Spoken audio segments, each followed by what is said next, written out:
Welcome, everybody. We are here for 2.0 of the NAR settlement discussion. And I call it 2.0, hoping I almost actually titled it NAR settlement discussion final, because I am very hopeful that this is the last time that we have to talk about the NAR settlement challenges. And so I've got some great ways to help you win through it.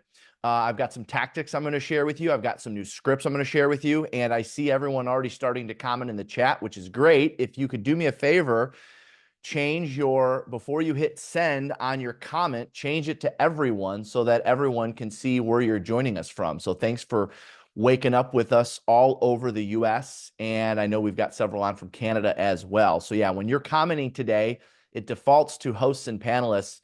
Just change that to everyone so that everyone can see where you're joining us from. And I know several of you are going to end up listening to this later on the podcast, or perhaps you're watching this on YouTube, and we'd love to see where you're watching is from as well. So add that to the comments on YouTube for those that end up watching this on YouTube.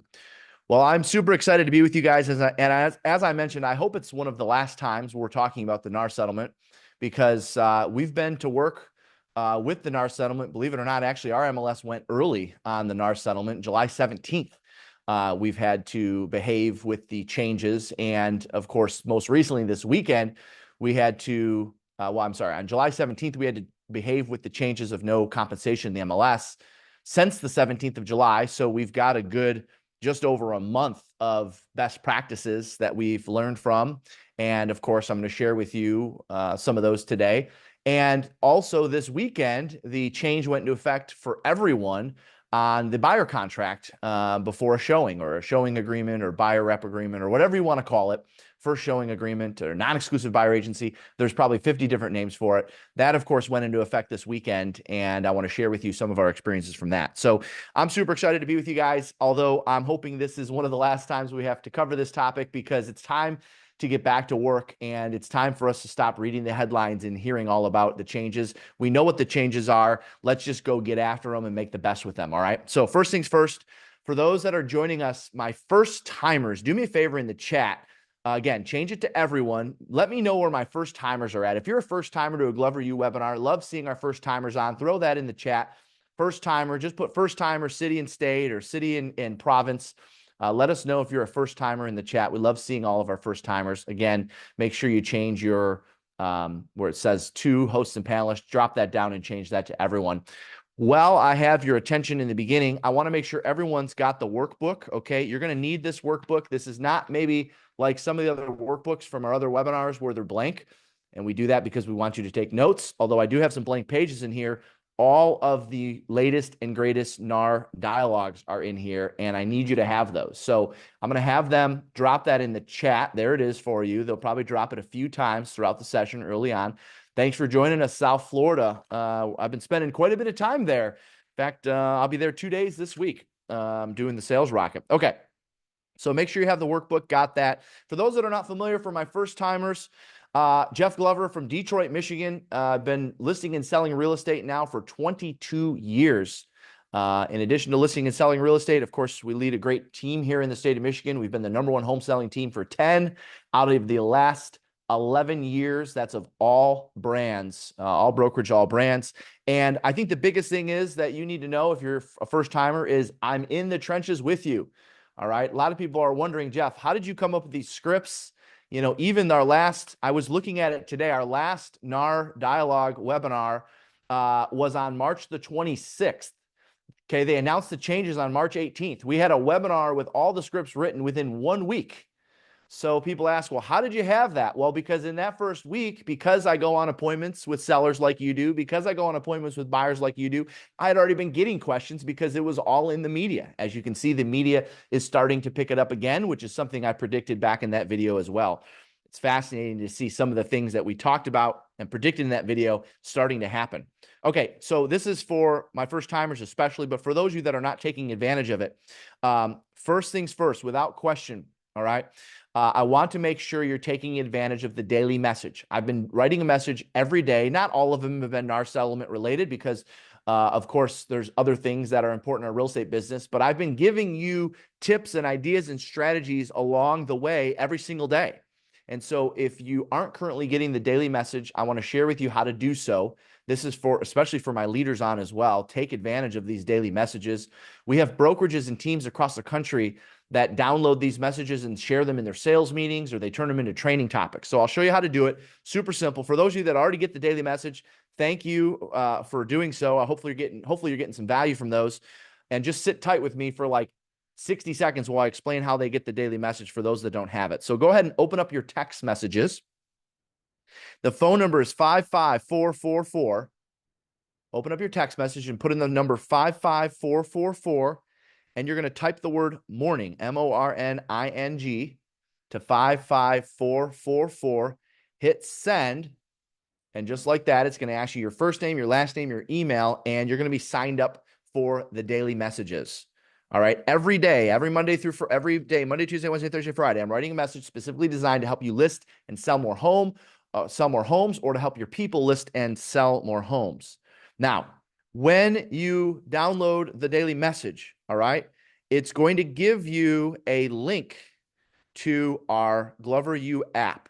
Every single one of you are going to want to have the Glover U app because there's a couple resources that are being uploaded as we speak to that app. All right. We upload our resources to the app first before we put them anywhere. In fact, there's some resources that people pay for on our website. I don't know why they do that, because they can get them for free in the app.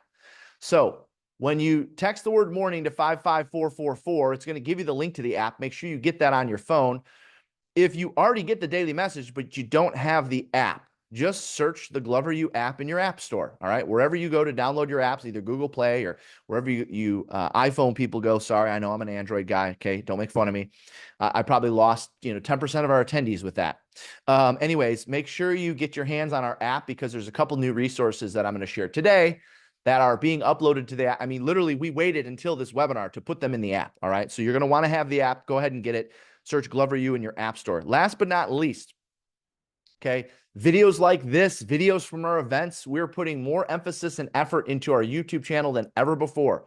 All right. I know a lot of people like listening to podcasts, and many of you might be listening to this. Well, of course, if you're watching this right now, you're watching it live, but several of you will end up listening to this later on the podcast. And I know a lot of you also like having the video to go along with it. So if you open up your phone to your YouTube app, all right, my marketing department has instructed me to make sure everyone knows how to subscribe so they get our stuff for free. So go ahead and open up your YouTube app, and you're going to search. Okay, there's a little magnifying glass, top right-hand corner. You're going to search Glover space, the letter U. Pretty simple. You're going to see the option to subscribe. Okay, it's right there at the top. Just hit subscribe. And every time we upload a video, like, listen, the last one, I mean, I'm seeing some great videos in here: building an empire, how to create your unreal life, gaining your audience on social media. There's all sorts of free content on our YouTube channel. Make sure you're taking advantage of that. Last but not least, if you want to follow me, you may do so at Realtor Jeff Glover. That's at Realtor Jeff Glover on Facebook and Instagram. I have people ask me all the time, Jeff, why isn't it like trainer or coach or authority or whatever? Because at the end of the day, I'm one of you. All right. That's probably why Glover U right now is the fastest growing training and coaching organization on the planet. We have coaching clients in literally every single state in the US and almost every single province in Canada now. We have coaches from all different brokerages represented. We are a broker agnostic organization. So we have agents from Coldwell Banker, Century 21, Remax, EXP, Real, Fathom, LPT. I mean, whatever, any independent out there, every single company is represented when you get the chance to come check out our audience. And I believe the reason why we're growing at the rate we're growing at is because I'm in it with you. I know what you're going through. Just to give you an idea, in the last decade, the last 10 years, I have personally averaged, not including our team, I have personally averaged 100 transactions a year over the last decade. All right. I'm going on listing appointments right now, buyer appointments right now. For me, a bad month is like 5 or 6 listings. A good month is 7 to 10 right now. Why is that? Well, because I have to stay in the trenches in order to keep you sharp and ahead of your competition.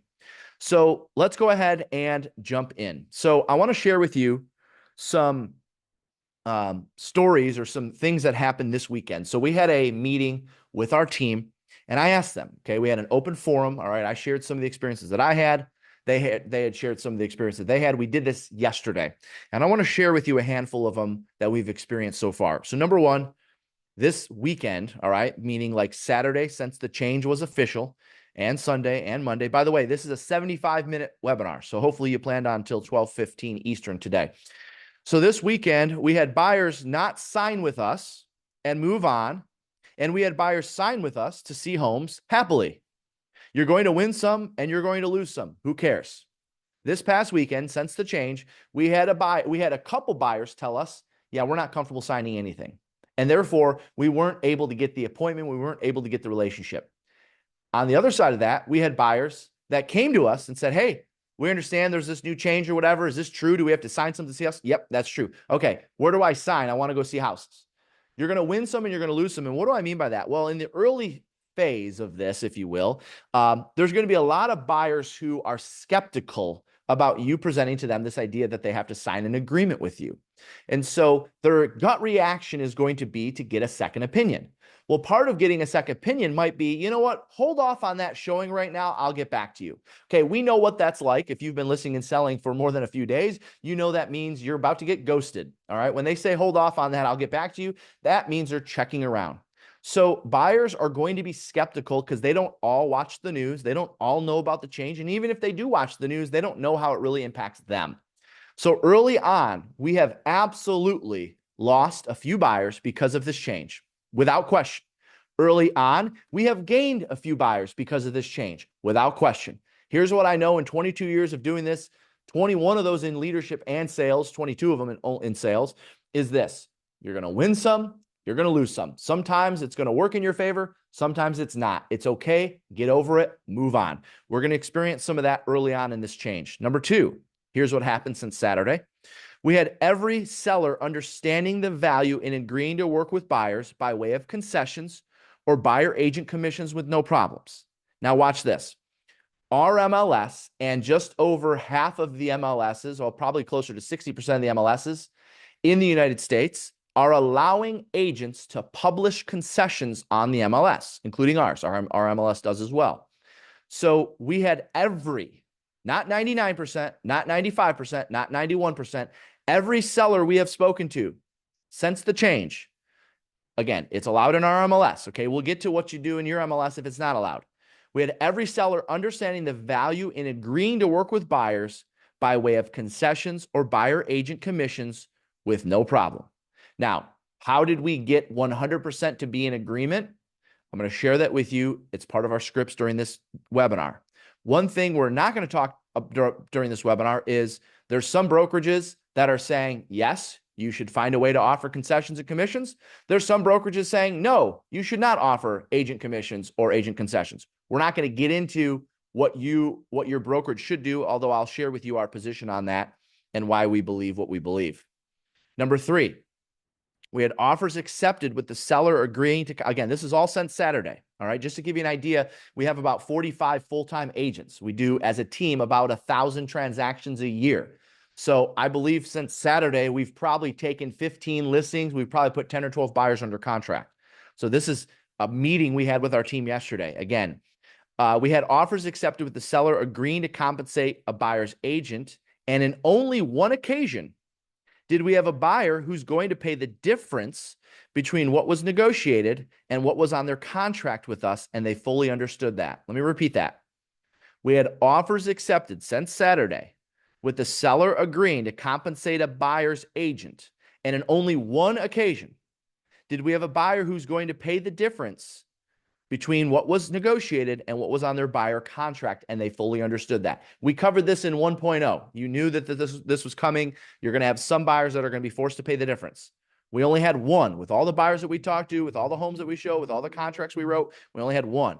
And by the way, that is one since July of this year, the 17th, because our commission's been removed from the MLS since the 17th of July. All right, we've had one occasion where a buyer had to pay the difference so far. Some of you may have a different experience than that. That's fine. I'm just sharing with you ours. Next, since the change, we've had a handful of buyers reach out because of our reviews who said something to the effect of this, and I want you to pay attention to this because there's a nugget in here. If I might have to pay for the services of a buyer's agent now, I want to work with the best negotiators. Let me repeat that. We had a handful of buyers that have reached out to us since the change because our reviews online, all right, they could be on social media, they can be at Zillow, Realtor.com, I don't care where they are, I'm not giving a specific there, who said something to this effect. If I'm going to have to pay for your services now, I want to work with the best negotiators. All right, watch this. The best marketing solves a problem.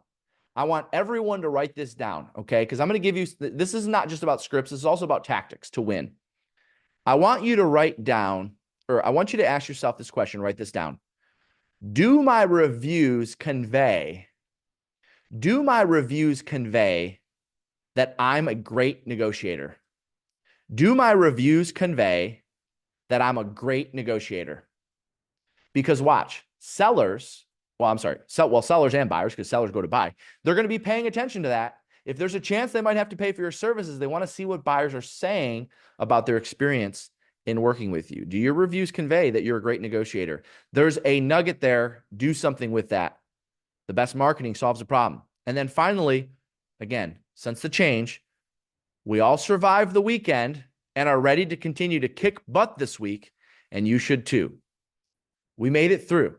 All right. We're a few days in for some of you. We're a month in for others. Some of you have been living in this world for even more than a month.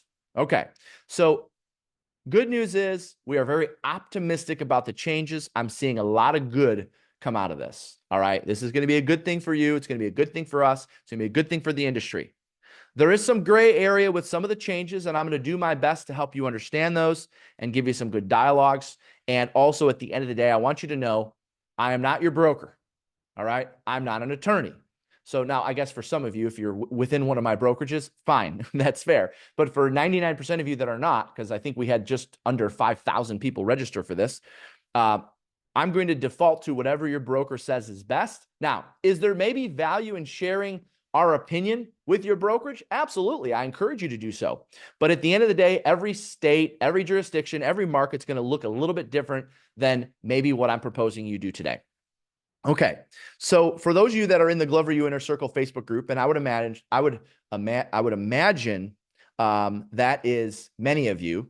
You may remember last week I did a little poll. All right, now I did a poll in the Inner Circle, and I also reached out to 10 to 15 top broker owners from around the country to get a pulse of what's happening in every, and literally, I mean, I'm talking every part of the country, from the Northeast to the Southwest, to the Pacific Northwest, to down to Florida, to Texas, to the heartland of America, to the Midwest, everywhere. I've got people that I reached out to find out what the pulse is of what's going on in their area. But I actually have, aside from those conversations, I actually have some black and white numbers from the survey that we did within the Glover U Inner Circle. I'm going to call the survey a Harris poll, all right, because it was just within the people within the Glover U Inner Circle, which, by the way, I mean, you've got a lot of producers in there. You got a lot of brokers in there. You know, all companies are represented. If you're familiar with the polls that they do, you know, the presidential election, they oftentimes call them Harris polls, because they call everyone in the phone book with the last name of Harris, and that is the way to, and they just figure that that's the average population. Anyways, all right, it wasn't an actual Harris poll, but it could look like one. We did have over 500 submissions though.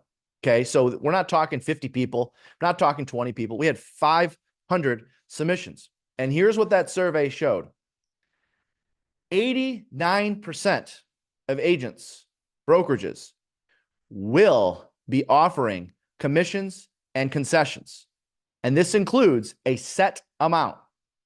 89% are going to be offering commissions and concessions, which part of that includes a set amount. 89%. Only 11% will not be offering commissions and concessions, and they will leave it to the negotiations. Now, we're not going to get into, you know, why NAR said this or why Department of Justice said this, or, you know, interpreting. I'm not here to interpret. What I will tell you is what I know. And what I know is that NAR and the Department of Justice confirmed that it is absolutely legal for a seller to promote the fact that they're willing to pay buyer agent commissions, whether that be a specific amount or a unspecified amount outside of the MLS. That is confirmed. All right. I'm sure there's great brokerages and great leaders out there that regardless of what the NAR and Department of Justice say, who disagree with that. And that's okay. They can take that position. And kudos to them if their vision is showing something else. Kudos to them if they're predicting that maybe that's going to go away. Then they're going to be, first to market, I guess. But right now, NAR, the Department of Justice, is saying you can specifically offer a set amount or an unspecified amount outside of the MLS. And according to the survey, it sounds like 89% of agents and brokerages will be doing that. My concern for the 11% who will not be doing that is that may put you at a bit of a disadvantage.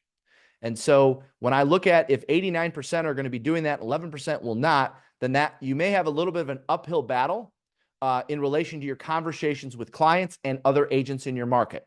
All right. I'm not projecting that that's necessarily going to be a bad thing for you. I just know that might as well just call it 90% of every listing out there is going to be offering a commission, a set amount outside of the MLS or a concession. That's going to make it harder for the other 10% perhaps to compete. And that's something that we're going to be keeping a close eye on. Now, is it possible that these numbers may shift? Absolutely. It may come down to 80-20, might be 70-30, might be 60-40. That's where it is right now. And I'm not surprised to see that right now because right now it's brand new. So, people don't like change. So therefore it's not surprising when I saw these numbers. It wasn't surprising because this is really not changing a whole lot. Now, they have said that you can offer commissions outside of the MLS, and basically 90% of people are saying, we're going to do that. Whether you offer a set amount or not, that's up to you. We'll talk about that in just a little bit. So,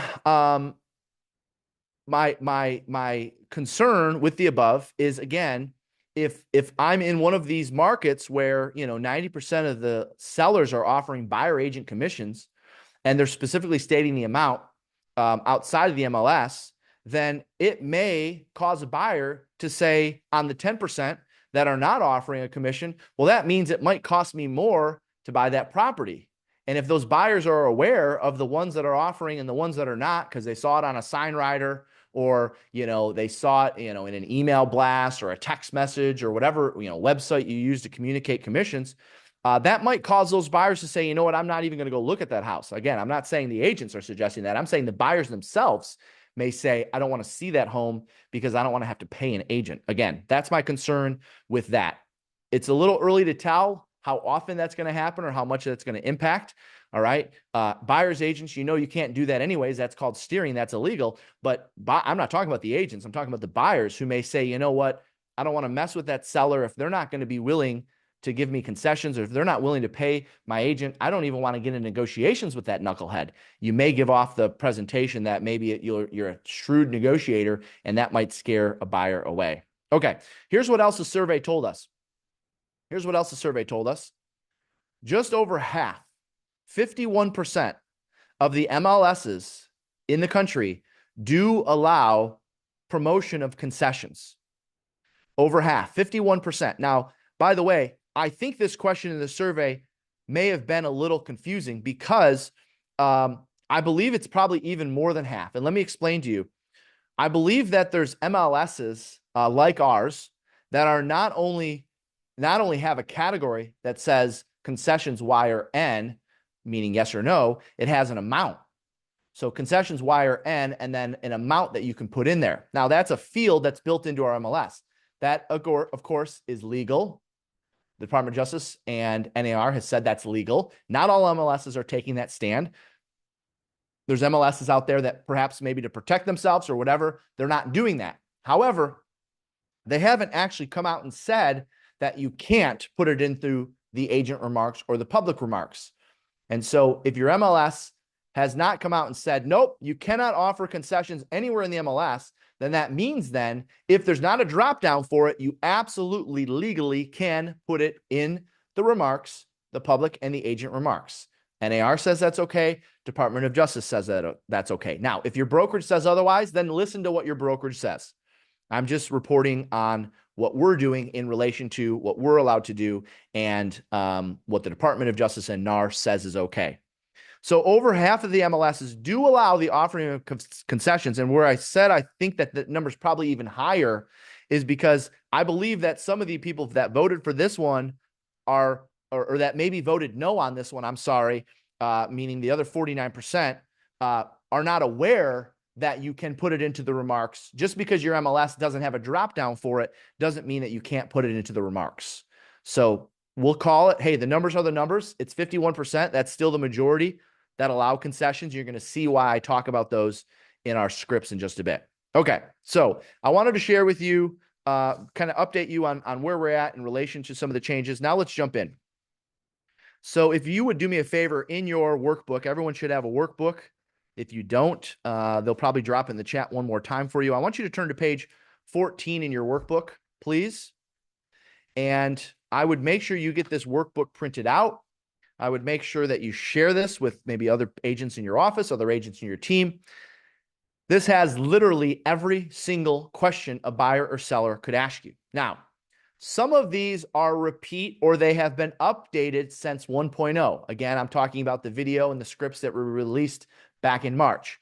I'm not going to touch base on the ones that I already shared with you. You're all adults. You can understand we have them there in writing. All right. So for instance, on page 14, the quick one-liner and the full response, that is a very, what I would call NAR, Department of Justice safe response based on what we know is you're allowed to say and our interpretation of the changes.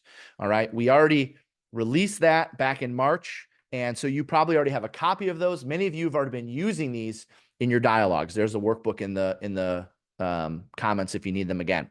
So do me a favor, turn to page 15. All right. I want to share with you. Now, this is our position.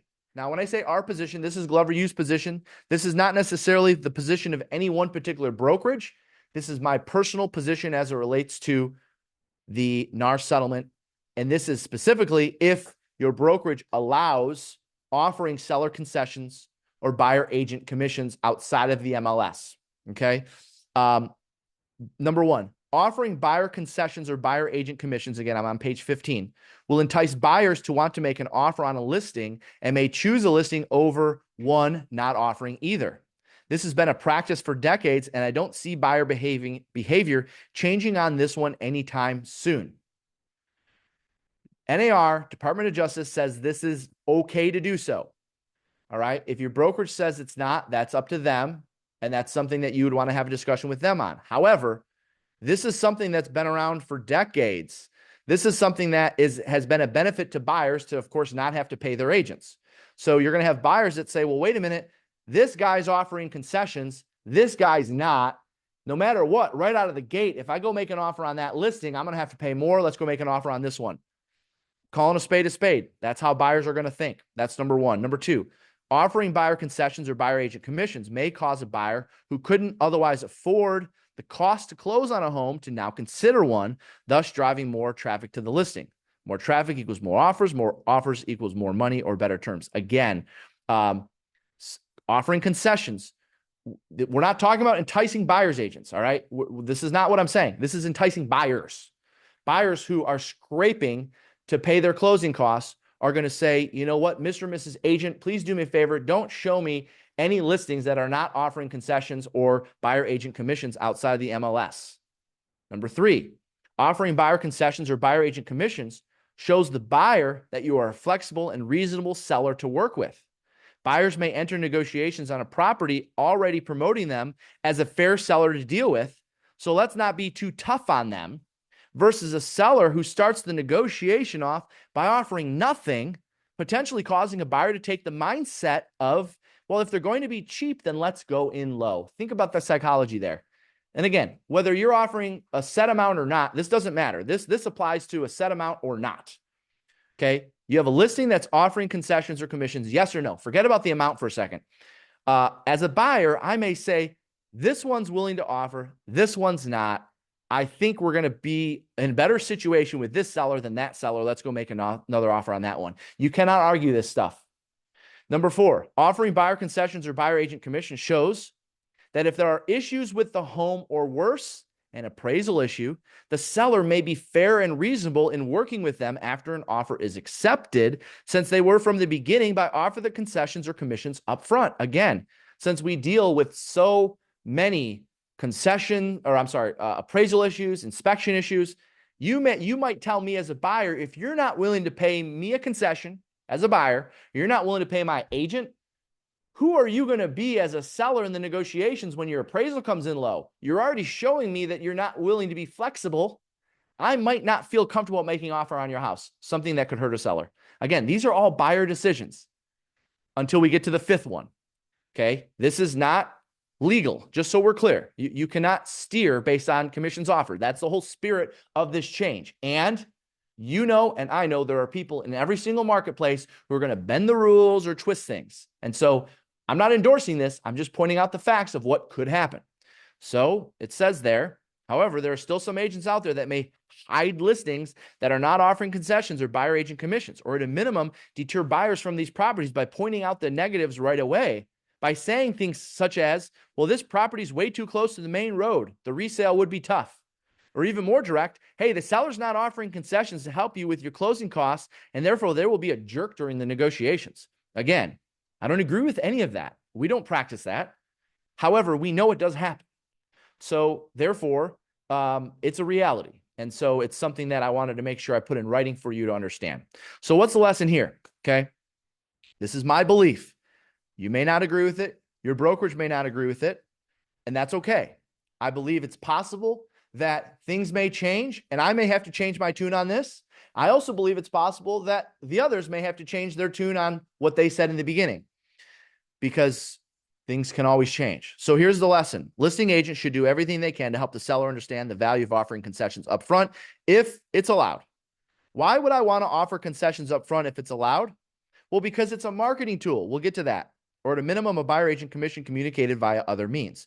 It's truly the best interest of the seller and is a good thing for the industry. The naysayers on the next page on this topic will say that it hurts the seller's negotiating power because you're showing the buyer and seller's cards. And my response to that is I would rather have the power of a marketing tool than the power of a negotiation tool that the buyer is probably going to ask for anyways, which deems that tool less valuable. So there's a lot of people saying, well, why would you want to show their cards? Why would you want to give away their commission? Why would you want to do that on the front end? The nature of what we're seeing and what we predicted we would see is everyone's going to be asking for them. So if we'll just say nearly everyone, because I can't say everyone, if nearly everyone is asking for buyer agent concessions, buyer concessions or buyer agent commissions, and since that's going to show up in the purchase agreement, and you're most likely, Mr. and Mrs. Seller, going to have to pay something towards the buyer to help them with their closing costs or the concessions. Since you're going to be doing it anyways, why don't we promote the fact that you're willing to so we can use it as a marketing tool? Okay, next. The new compensation model to a seller if seller concessions are allowed in your MLS. By the way, this exact script right here is what we're using today. This exact script is actually what we've been using since the 17th of July, because since the 17th of July, our MLS has said that concessions are allowed. So you may have heard there's been some changes in the way agents get paid. You're probably familiar with the old way it worked. You paid somewhere around blank to a list agent, and that agent split their commission with the buyer's agent. Does that sound familiar? Well, today, while commissions have always been negotiable, the amount you pay hasn't changed much, even though costs for nearly every good and service have increased.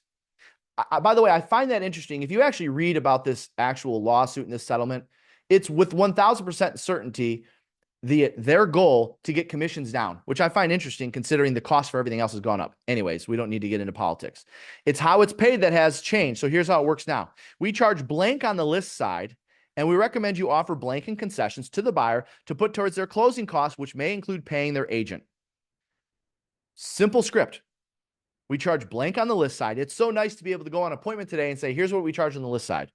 And by the way, we recommend you offer blank and concessions to the buyer to put towards their closing costs, which may include paying their agent. We can market that. By doing so, we can remain competitive and attract all of the buyers and their agents to your home by promoting these concessions to the buyer to use towards their closing costs in the MLS. Does that make sense?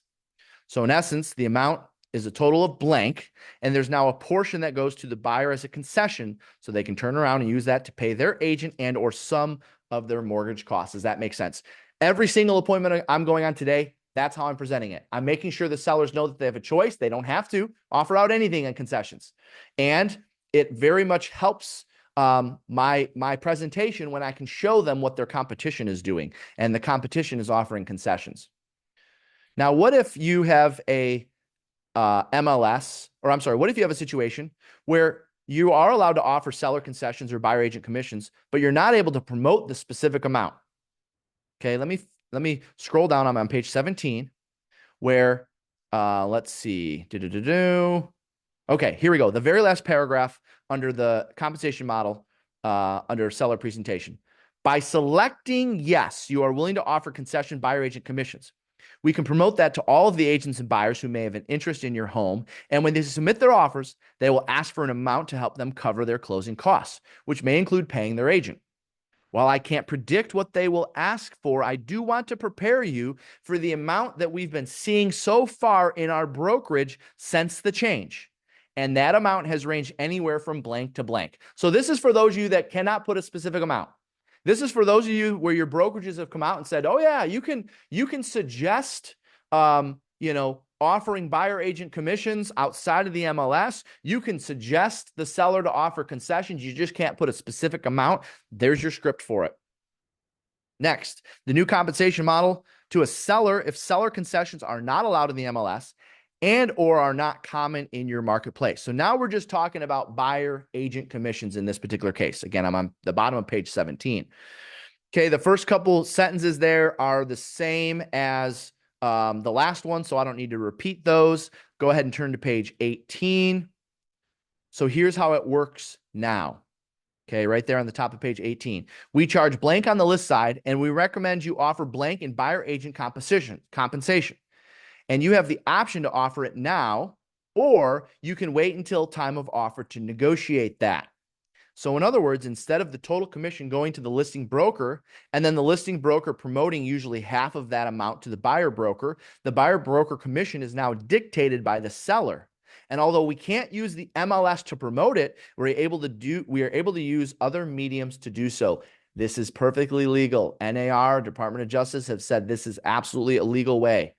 While you have the choice of determining that now and offering out whatever amount you want to the buyer broker so their clients won't have a drastic increase in their costs, under the new rule, we are not able to use the MLS to promote it. Instead, we will use email, text, social media, and any other internet site that does not receive a feed from the MLS to promote the existence of the buyer agent commission you are offering. All right. I got a little technical there, but I did so because I want to make sure you're doing everything legal and above board. Would you like me to share with you what the competition is offering so we can remain competitive? Or would you prefer to wait until we receive an offer? There we go. They want to negotiate at time of offer? Fine. Are we going to have some sellers that say, yeah, we don't want to offer anything? Absolutely. They have that choice. And if they're going to be the minority, they're going to be the lower amount of listings out there, then that might put them at a position of weakness in terms of entertaining offers and getting offers from buyers. And of course, show examples if possible. Well, what are the benefits of waiting until we receive an offer, and why wouldn't I choose that option? Well, you most certainly can, and since most buyers aren't used to paying buyer agent commissions, most offers we are seeing are asking for those to be covered by the seller. So since there's a high probability covered by the seller, since, I don't know why that so's in there, that's a typo, sorry. Since there's a high probability you're going to be paying them anyways. So if you wait to negotiate them and we're not able to promote any sort of concession commission, you lose all of the marketing power that offering a commission or concessions, depending on what's allowed, all of the marketing power that offering a commission gives you when buyers and their agents are considering what homes to look at and make offers on. Does that make sense? Again, this is driven by the buyers, agents. You cannot steer a buyer client away based on commission being offered. This is a buyer telling their agent, we want to see that house or we don't want to see that house. We want to see that house because it looks like they're flexible and willing to work with us on our costs. We don't want to see that house because it looks like they're not. Mr. and Mrs. Seller, if you don't offer anything, you may have a buyer that tells their agent they don't want to see your home.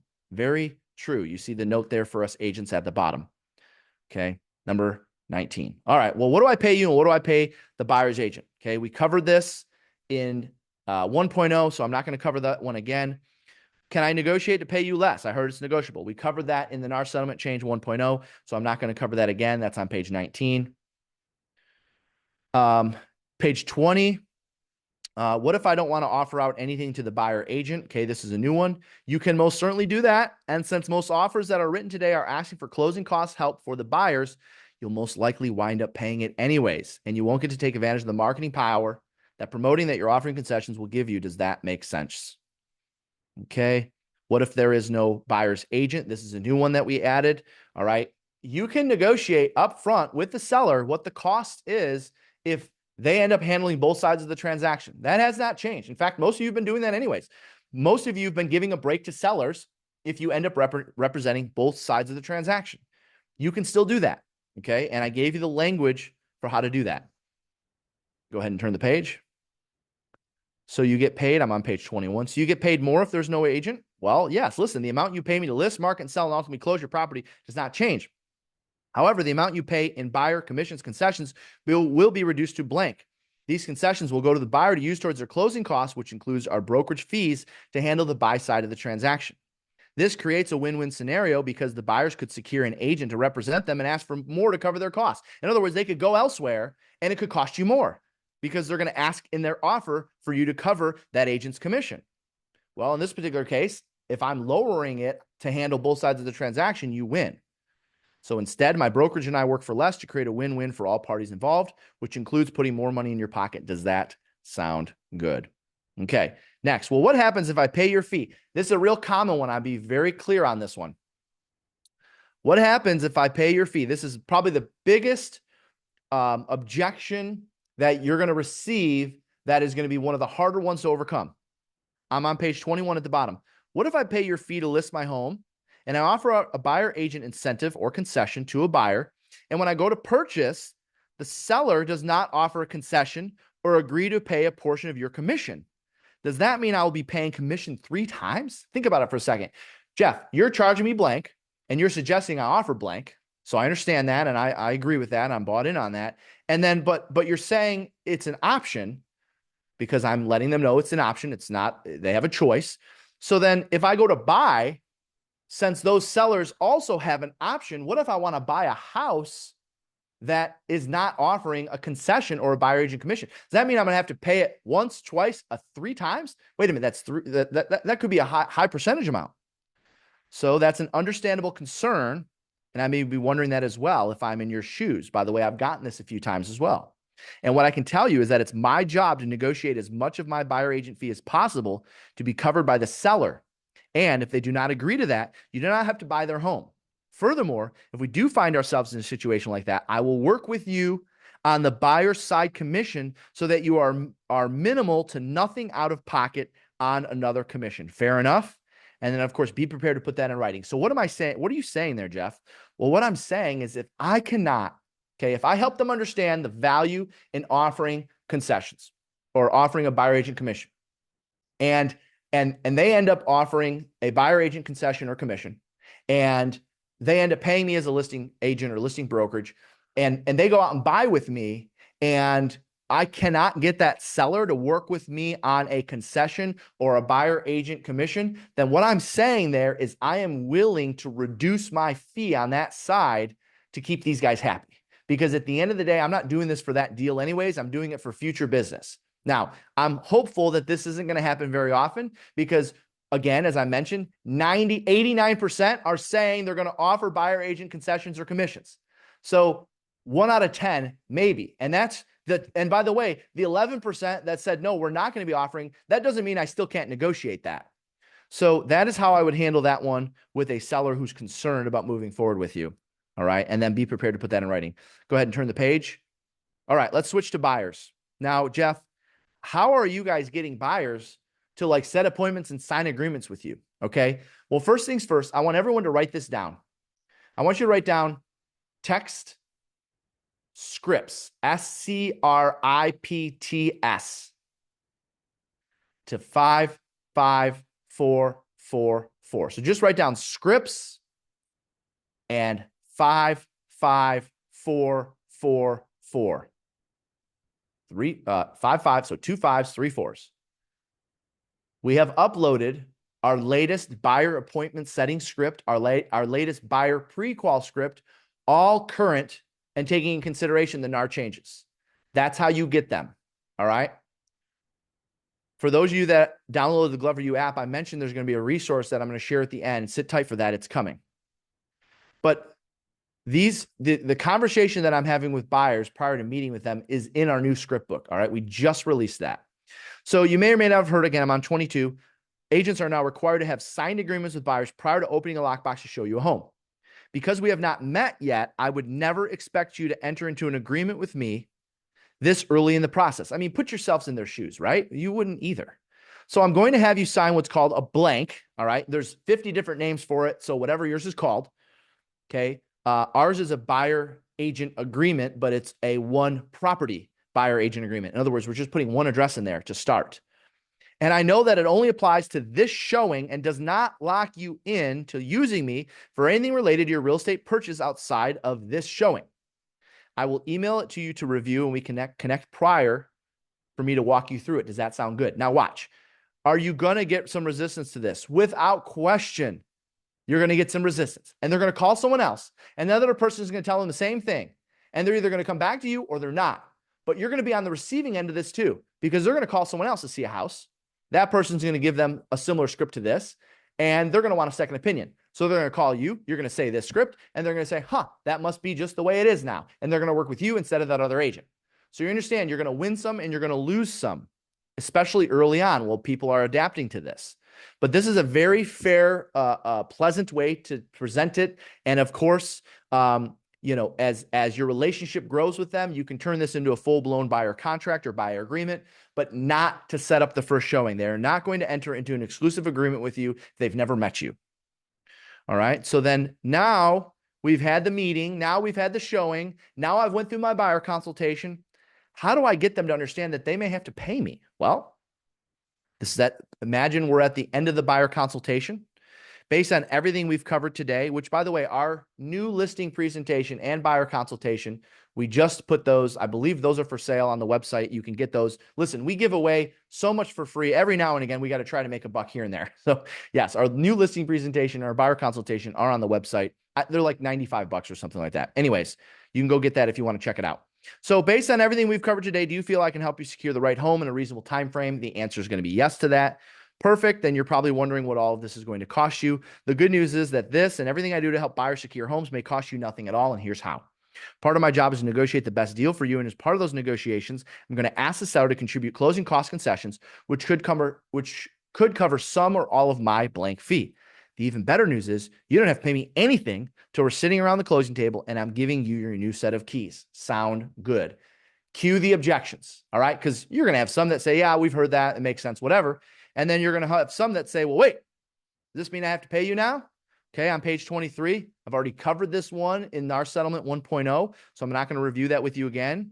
You have that. What if I can't afford it? You have that as well. Or if you're seeing this for the first time, there you go. Go ahead and turn the page. Sounds like I'll save money if I work with a listing agent. We've been hearing that anyways. I'll just hire an attorney to represent me. Again, I've answered both of these for you when we did the NAR webinar back in March. Turn the page. What if I don't want to sign an agreement to work with you yet? Well, totally understand. We just met. And if you prefer, we can work in a non-exclusive capacity until we feel comfortable with one another.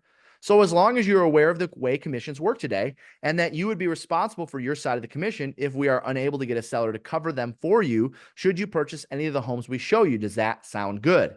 And then, of course, they will still need to sign a document showing what you charge should they buy from you, regardless of whether it's got a time, start date, end date, or address on it. They need to acknowledge what the cost is for your services. And they need to acknowledge that with a signature. So you might be saying, well, Jeff, I might waste a lot of time with buyers if I'm doing these one-party agreements or these non-exclusive agreements. Okay, you're wasting time with buyers today. What's different? Most of you show homes to buyers today without a contract.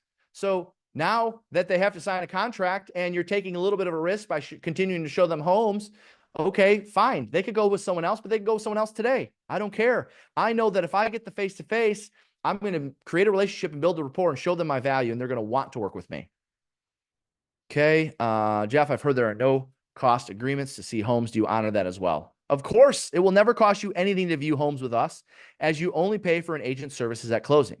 And you may not have to pay anything at all. May I explain? Part of my job, boom, there's that same script for you again.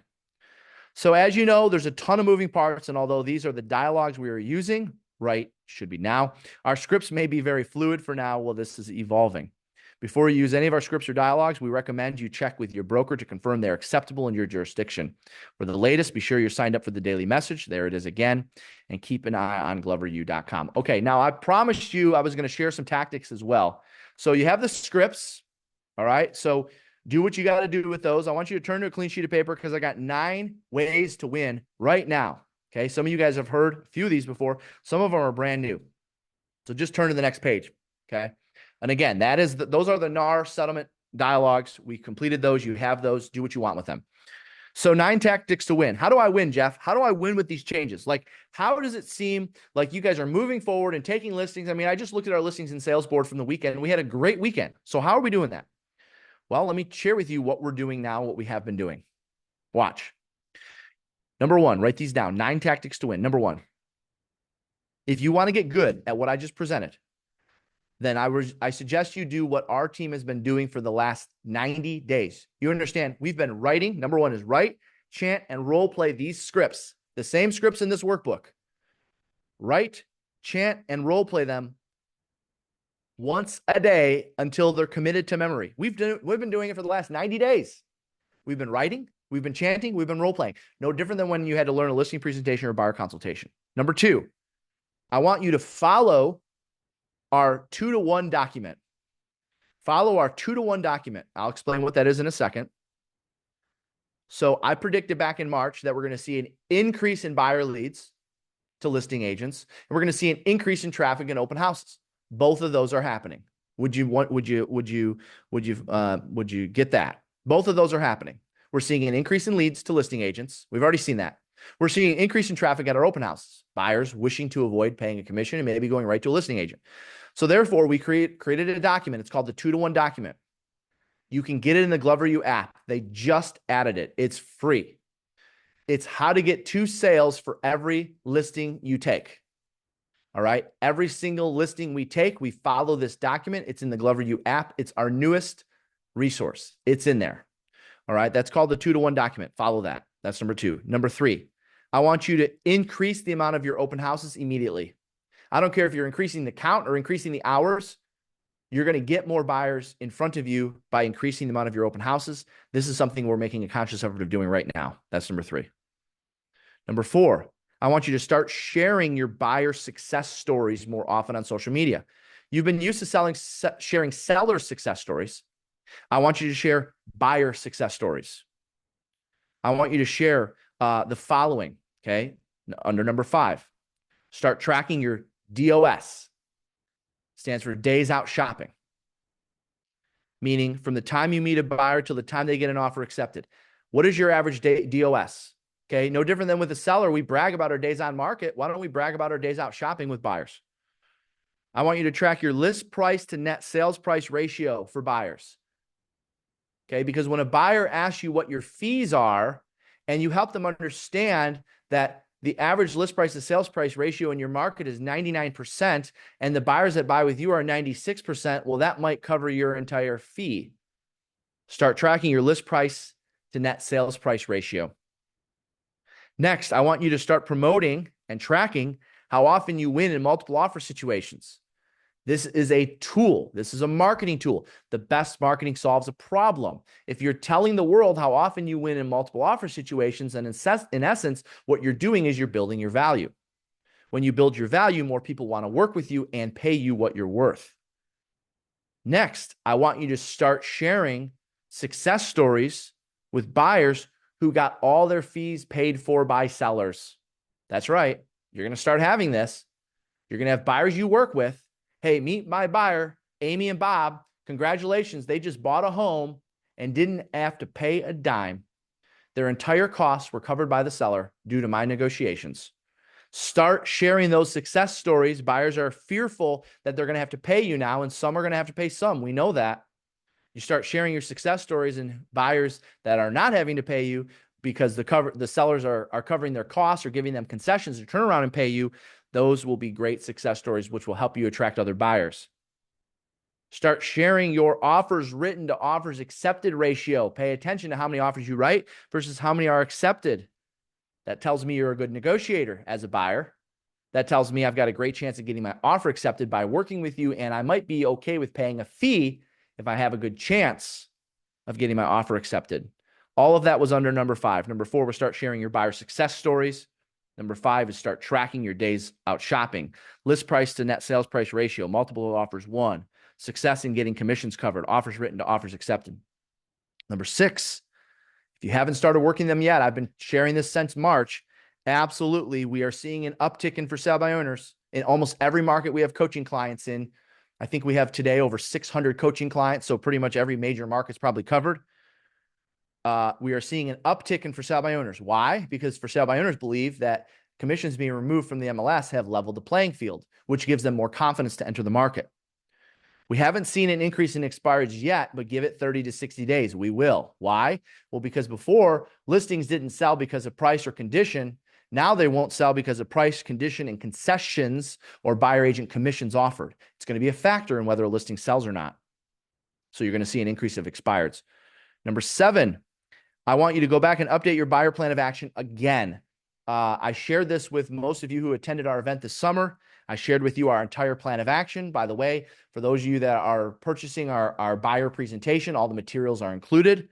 Take ours, copy it, do whatever you want with it, but you have an opportunity to go back and update it again. Why am I suggesting you update it again? Because I want you to start including your success stories into your buyer plan of action. If I'm meeting with you as a buyer in a buyer consultation and I share with you all the success stories that I have with buyers since what we'll call post NAR settlement, that I might feel more comfortable when you tell me that you may or may not have to pay me, or I may feel more comfortable as a buyer when you tell me that in all of these cases, you were able to get the commissions covered, or you're able to negotiate concessions for the buyer to go ahead and pay their agent. Give me proof, and I want you to add that to your buyer plan of action. That's number 7. Number 8, I want you to continue following the ALM model. Continue following the ALM model. Appointment first, location second, motivation third. Number 1 mistake agents are making right now is they're bringing up the NAR settlement change on their initial call with a buyer. Don't do that. You'll confuse them. You'll scare them. You'll cause them to call somebody else. Instead, set the appointment like normal. Let them know that you'll be calling back to confirm after you speak to the seller. When you call back to confirm the appointment after you speak to the seller or the seller's agent, after you speak to the seller's agent to get their appointment set, that's when you're going to let them know about the change. That's when you're going to let them know about whatever agreement that is. ALM, appointment first, location second, motivation third. Do not bring up anything in relation to commissions during your initial call with buyers. You will scare them. Now, we do have to bring up the agreement prior to the showing, but don't bring that up on the first call. Bring that up on your second call, your confirmation call, whatever. Just set the appointment. Keep following that model. That's number 8. And then finally, number 9, I want you to introduce a buyer pre-qualification step in your process. I want you to introduce a buyer pre-qualification step in your process. The good news is you have access to ours. If you text the word scripts to 55444, we created a new buyer pre-qual script. Use it moving forward. That's the script you use when you call back to confirm the appointment. When you set the appointment, you do what you've been doing. Don't change a thing when you set the appointment. When you call back to confirm, I want you to use that script. You have access to it. It's in our scripts. It's in our free resources. It's been updated.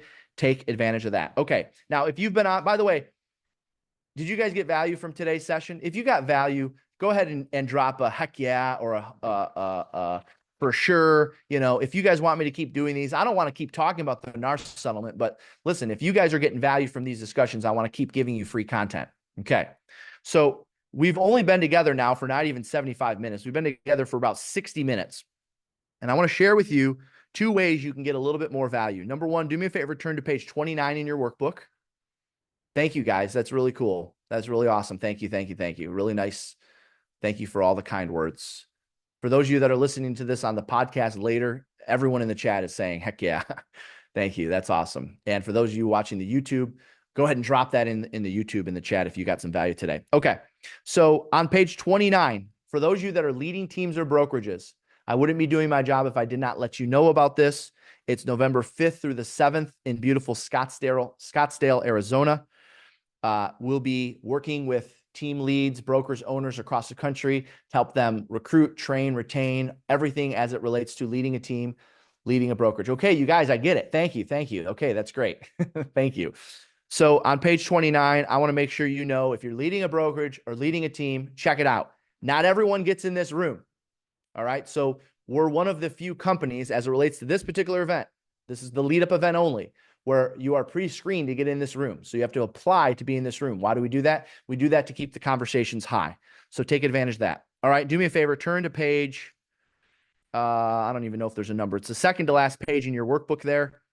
We announced our new location. In fact, just go to the last page there. There it is. It says Thrive in 25, January 21st through the 24th. For those of you that are familiar, we strongly believe in own the morning, win the day. We've been teaching that to agents for years. Not only have we been teaching it as a tactic, but we went out and got the guy that wrote the book on it, Admiral William McRaven. So check it out. This is what we're going to be doing this January 21st through the 24th through the 24th. I believe we have a video to show you what we're going to be doing.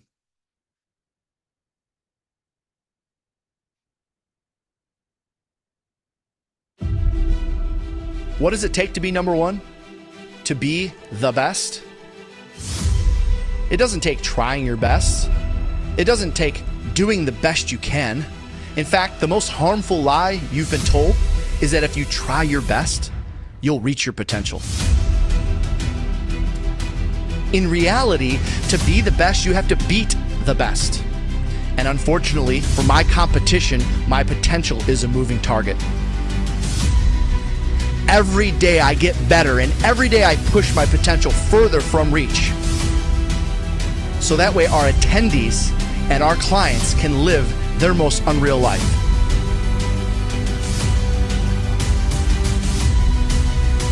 My message to you is this: stop using your best as an excuse to fail. You can always do more. You can always get better.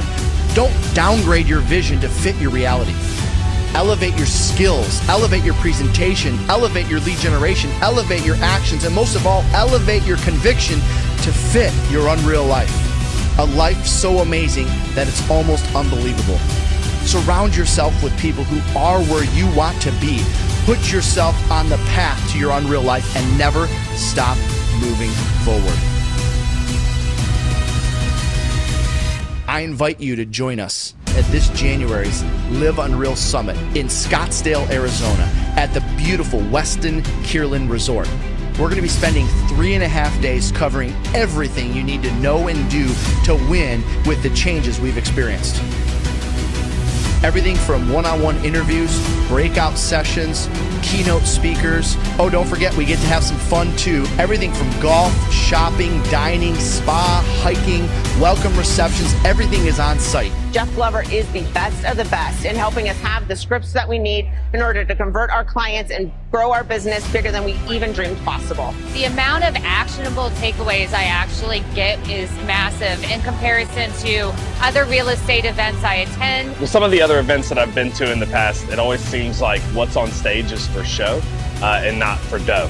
And what Jeff puts on stage is what's going to actually help you make money and be successful in a difficult and challenging market. The energy is here, the support is here, and honestly, the track record is here.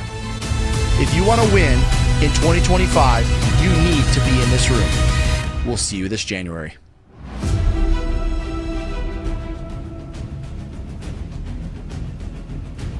So if you want to change the world, start off by making your bed. And one of my young soldiers comes up to me and he says, "Hey, sir, your speech is going viral." Well, I didn't know what the hell that was. I'm thinking, is that a bad thing? I mean, a virus is spreading? What's going on? My next guest is a retired 4-star admiral and former commander of all U.S. Special Operation Forces worldwide. His new book is called Sea Stories. Please welcome Admiral Bill McRaven. When I came in at the first meeting, I think was in March, and the process allowed us to go from the macro, here are the options we're looking at, down to the micro, which was, okay, we're going to go with the raid, and then you asked all the right questions, the hard questions. But to me, it didn't end there. The process was mission completion, bin Laden captured or dead, and the boys back home safely.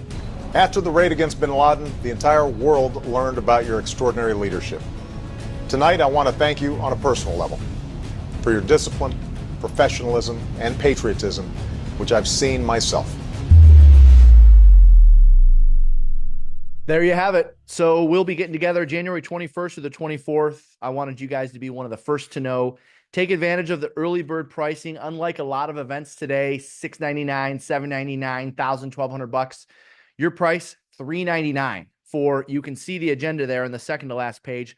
3.5 days, breakout sessions, one-on-one interviews, obviously keynote speakers. And we're going to be sharing our plan, our business plan to win in 2025, not just with these changes, because by then, it'll be old news, but of course we'll have some best practices. But our job at Glover U is to prepare everyone to win in 2025, thrive in 25. That's our mission. And I thank you all so much for joining me during today's session, whether you're watching it live. Of course, some of you are going to be listening or watching the replay, which will be sent out to everyone. Hopefully you got a chance to download the workbook. It's got all the scripts in there. We'll drop that in the comments as well. And everyone else, I'll look forward to seeing you this fall at our lead up event on the West Coast, or certainly no later than January for the Live Unreal Summit. Let's go kick some butt out there, and good luck. See you guys.